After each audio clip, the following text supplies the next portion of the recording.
Mtu mmoja katika miongoni mwa watu alikuwa anaishi na mkewe katika nyumba. Wakati wanaishi na mkewe, kuna khadimu ambaye ni mtumishi katika ile nyumba. Mmoja katika masiku walitoka katika nyumba yao, wakamwacha mtumishi anafanya mazuri kwa kuandaa chakula mchana wao. Wale mabwana, yule bwana na mkewe wakati walitoka, mara katika safari yao walitaakhari kidogo. Baada walivyorejea, wakaikuta nyumba iko safi nadhifu, chakula kimeandaliwa kinanukia, meza iko safi imetandikwa, lakini yule binti ambaye ameandaa chakula katika ile nyumba hayupo. Wakiingia kulia kushoto, begi zake na vitu vyake vyote ala tuni kaondoka katika nyumba, hawajui wapi kaelekea. Mwanaume anamshauri mke, chakula hiki ni kizuri, kimepikwa kinapendeza. Je, mke wangu tukile? Na aliyepika hatujui kafanya nini, kaweka nini, lakini hiki chakula kitakuwa kimewekwa sumu. Mwanamume anamwambia mke. Mke akamuuliza mumewe, umepata wapi jambo hili?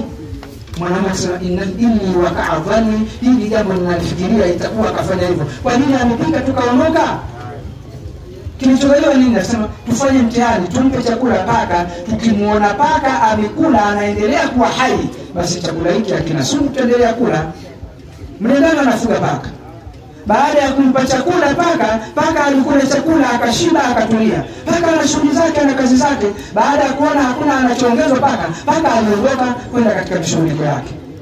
Mwanaume akaambia mke wake kwamba hiki chakula kweli hakina sumu, tumejiridhisha tule mke wangu. Wakakaa katika meza wakawa wanakula.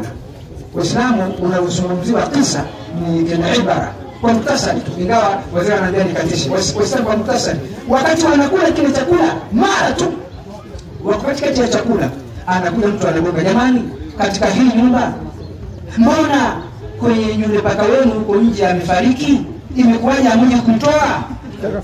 Wale wakasema qalu inna lillahi wa inna ilaihi raji'un. Mwanamume akasema, mke wangu tusafiane nia, yale niliyokosa sasa hivi kwa sababu chakula kina sumu, sasa hivi nitakufa au wewe utakufa, tusameheane. Huyu binti wa ndani, mfanyakazi wa humu ndani aliyekuwa ameandaa chakula, kwa sababu ameondoka, huyu binti mimi nilifanya naye machafu, kwa hiyo ana mimba ya miezi 4, kwa hiyo kaondoka kwa sababu wewe utakuja kutambua, kwa hiyo nakuomba msamaha mke wangu, unisamehe kabla roho haijaondoka. Mwanamke akamwambia nimekusamehe, ila mimi nina mengi ya kukwambia, na mengi sana. Unasemaje mke wangu? Nina mengi ya kukwambia, ila nataka unisamehe. Haya, akamwambia yote nishakusamehe, naambia moja tu. Akamwambia basi. Nini? Akamwambia wewe bwana, tumezaa watoto 4 katika ndoa yetu na tulivyoishi ndani ya nyumba ya ndoa. Tumezaa watoto 4, lakini mtoto wako mmoja tu au watatu wote sio wako.